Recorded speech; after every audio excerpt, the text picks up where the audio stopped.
ఏలూరు జిల్లా కొల్లేరుకొని కొల్లేటికోట పెద్దింట్లమ్మ తిరునాళ్లలో భాగంగా శ్రీ జలదుర్గ గోకర్ణేశ్వర స్వామివార్ల కళ్యాణ మహోత్సవం జరగబోతోంది. కొల్లేటి ప్రజల ఆరాధ్య దైవం పెద్దింట్లమ్మ తిరునాళ్లకు భారీగా భక్తులు తరలివస్తున్నారు. వేలాదిగా వచ్చే భక్తులకు ప్రత్యేక క్యూలైన్లు, త్రాగునీరు, వైద్య సౌకర్యాలు ఏర్పాటు చేశారు అధికారులు. కొల్లేటికోట తిరునాళ్లపై మరింత సమాచారం మా ప్రతినిధి భార్గవ్ కొల్లేటికోట నుంచి అందిస్తారు. పెద్దింట్లమ్మ అమ్మవారి జాతర తీర్థ మహోత్సవాలు ఘనంగా జరుగుతున్నాయి. ప్రస్తుతం ఆలయంలో పూర్తిగా కూడా భక్తులు పెద్ద ఎత్తున తరలి వచ్చి అటు ఉభయ గోదావరి జిల్లాలో అలాగే కృష్ణా జిల్లా నుంచి కూడా వేలాదిగా తరలి వస్తున్నారు. ప్రస్తుతం అసలు ఆలయ చరిత్ర ఏంటి, అమ్మవారు ఇక్కడ వెలవడానికి కారణం ఏంటనేది ఆలయ అర్చకులు ఉన్నారు. స్వామి చెప్పండి, ఆలయం కొల్లేరులో ఉన్నటువంటి పెద్దింట్లమ్మ తల్లికి కొల్లేరు ప్రజలకి ఉన్న అనుబంధం ఏంటి, ఈ ఆలయ చరిత్ర ఏంటి? జై పెద్దింట్లమ్మ, జై జై పెద్దింట్లమ్మ. కొల్లేటికోట పెద్దింట్లమ్మవారి దేవస్థానం కొల్లేటికోట, కైగులూరు మండలం, ఏలూరు జిల్లా. ఇది ఒకనప్పుడు 12 ఆవిడ పట్టణం, కాశీపట్నం లాగా. ఆ 12 ఆవిడ పట్టణం కూడా ధనధాన్యుడితో తులదూగుతూ ధర్మం నశించిపోతే అగ్నిదేవుడు పరీక్షకు వస్తే ఒక బ్రాహ్మణ దంపతులు ఆతిథ్యం ఇస్తారు. పట్టణం అంతా తిరిగినా కూడా మంచి నిలిచినా లేకపోతే ఒక బ్రాహ్మణ దంపతులు ఆతిథ్యం ఇస్తే వాళ్ళు, అమ్మాయి మీరు ఇక్కడ ఉండకూడదు, ఉత్తర దిక్కుగా వెళ్ళిపోండి, వెనక్కి తిరిగి చూడకండి అని చెబుతారు. చెబితే కొంత దూరం వచ్చిన తర్వాత ఈవిడికి అనుమానం వచ్చి అసలు ఏం జరుగుతుందో ఏమిటా అని చూసి వెనక్కి తిరిగి చూస్తే తగలపడుతూ జలమయమైపోతే జ్వలలోంచి పుట్టి జలదుర్గగా వెలిసింది ఈవిడ. అంత పూర్వమే 101 దేవతలకి పెద్ద ఆవిడగా పెద్దింట్లమ్మగా వెలిసి ఉంది. అప్పటికి కొంత దూరం ఆయన వెళ్ళిన తర్వాత ఈవిడ రావట్లేదని చూసేటప్పటికి గోవు చెవులోంచి పడి గోకర్ణేశ్వరుడుగా వెలిసాడు. ఆ కర్ణుడు ప్రతిష్ఠ చేశారని చెబుతారు. వాక్పురాణమే కానీ శాసన రూపేణా లేదు.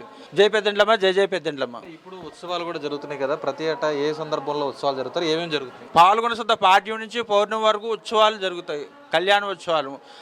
ఇక్కడ శివ కళ్యాణం జరుగుతుంది, జలదుర్గ గోకర్ణేశ్వర స్వామి కళ్యాణం జరుగుతుంది, ఏకాదశి అంకురార్పణ, ద్వాదశ రోజు రాత్రి కళ్యాణం జరుగుతుంది, 13వ తారీఖు పౌర్ణానికేమో తెప్పోత్సవం జరుగుతుంది. ఉత్సవాలు చూస్తున్నాం కదంటే ఆలయ చరిత్ర ఈ విధంగా ఉంది. ఆలయానికి వచ్చేటువంటి వేలాది మంది భక్తులకు సంబంధించి కూడా ఆ దేవాదాయ శాఖ ఏర్పాట్లు చేస్తుంది. ఆలయ ఏవో ఇప్పుడు మనతో ఉన్నారు శ్రీనివాస్ గారు. స్వామి చెప్పండి, అంటే పెద్ద ఎత్తున అంటే అనేక జిల్లాల నుంచి రాష్ట్రాల నుంచి కూడా భక్తులు వస్తున్నారు, ఏ విధమైనటువంటి ఏర్పాట్లు చేస్తున్నారు? భక్తులకు ముఖ్యంగా ఎండ నుంచి ఎండబారిన పడకుండా మనం చలువు బంధువులు ఏర్పాటు చేస్తాం. అలాగే వాళ్ళు ఇక్కడ వంటలు చేసుకోవడానికి కూడా తగు ఏర్పాట్లు చేసి ఉన్నాం ఫ్రీగానే. అలాగే క్యూ లైన్స్ కూడా ఏర్పాటు చేసాం. అమ్మవారి దర్శనం చేసుకోవడానికి 3 క్యూ లైన్స్ ఏర్పాటు చేసాం. ఒకటి ఫ్రీ, ఒకటేమో శీఘ్ర దర్శనం, 3 అంతరాయ దర్శనంగా 3 క్యూ లైన్స్ ఏర్పాటు చేసి వచ్చిన భక్తులు శీఘ్రంగా అమ్మవారి దర్శనం చేసుకుని వెళ్ళిపోవటానికి ఆ విధంగా ఏర్పాట్లు చేస్తాం. అలాగే వచ్చి క్యూ లైన్లో ఉన్న భక్తులకు కూడా మనం దాతల సాయంతో వాటర్ ప్యాకెట్స్, అలాగే మజ్జిగ కూడా మనం దాతల సాయంతో ఏర్పాటు చేస్తున్నాం. అలాగే ఏదైనా అనారోగ్య సమస్యలు తలెత్తితే వచ్చిన భక్తులకి ప్రాథమిక ఆరోగ్య కేంద్రం కూడా మన మెడికల్ డిపార్ట్మెంట్ వారు ఏర్పాటు చేసుకున్నారు. వచ్చిన భక్తులు వంటలు చేసుకునే సందర్భంలో ఏదైనా ఫైర్కరమైన అటువంటి ఇబ్బందులు తలగకుండా అగ్నిమాపక సిబ్బంది కూడా ఇక్కడ మన దగ్గర అందుబాటులో ఉన్నారు. ఎటువంటి ఫైర్ ఇన్సిడెంట్లు జరగకుండా కూడా ఈ విధంగా వచ్చే భక్తులందరికీ కూడా ఎటువంటి అసౌకర్యం కలగకుండా అన్ని ఏర్పాట్లు చేస్తున్నాం. అలాగే ఉత్సవాలు ప్రారంభమయ్యి ఇప్పటికి మనకి దాదాపు 9 రోజులు పూర్తయినాయి. అధిక సంఖ్యలో వచ్చి అమ్మవారి దర్శనం చేసుకుని చాలామంది భక్తులు వెళ్ళారు. అలాగే 13-20 తారీఖున సాయంత్రం కానీ రాత్రి సమయంలో జలదుర్గ గోకర్ణేశ్వర స్వామి వారి కళ్యాణం జరుగుతుంది. అంగరంగ వైభవంగా కళ్యాణం జరుగుతుంది. ఈ కళ్యాణ మహోత్సవం సందర్భంగా చుట్టుపక్కల గల లంక గ్రామాల ప్రజలు అమ్మవారికి బోనాలు అలాగే ప్రభలో తీసుకొచ్చి అమ్మవారి దగ్గర ఆశీస్సులు పొందడానికి వారు తీసుకొస్తారు. ఆ విధంగా వచ్చే భక్తులకి మనం ప్రసాదం కూడా మనం దేవస్థానం తరఫున ఏర్పాటు చేస్తున్నాం.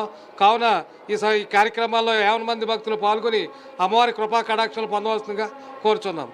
అది చూస్తాం కదా, అటు జలదుర్గగా పేరుగాల్చినటువంటి కొల్లేరు పెద్దింట్లమ్మ తల్లి జాతర మహోత్సవాలు వైభవంగా జరుగుతున్నాయి. అందుకు సంబంధించి అన్ని ఏర్పాట్లు కూడా చేశాం. ప్రధానంగా కర్ణుడు ప్రతిష్ఠించాడని చరిత్ర చెబుతున్నటువంటి గోకర్ణేశ్వర స్వామికి సంబంధించి కూడా కళ్యాణ మహోత్సవానికి అన్ని ఏర్పాట్లు కూడా పూర్తి చేసినట్లు. గతంలో కొల్లేటికోట రావాలంటే అనేక రహదారి ఇబ్బందులు ఉండేవి. ఇప్పుడు అటు ఆలపాడు నుంచి వచ్చే వైపు రహదారి వంతెన కూడా నిర్మించడంతో ప్రస్తుతం రాకపోకలు కూడా ప్రశాంతంగా జరుగుతున్న నేపథ్యంలో వేలాది మంది భక్తులు కూడా తరలి వస్తున్నారు. అందుకు దేవాదాయ శాఖ ఆధ్వర్యంలో కూడా అన్ని ఏర్పాట్లు చేసినట్లు ప్రస్తుతం ఆలయ ఈవో కుచింపూడి శ్రీనివాస్ కూడా స్పష్టం చేస్తున్న పరిస్థితి కనిపిస్తుంది. కెమెరా పర్సన్ మధుతో భార్గవ్, ఐ న్యూస్, కొల్లేటికోట నుంచి.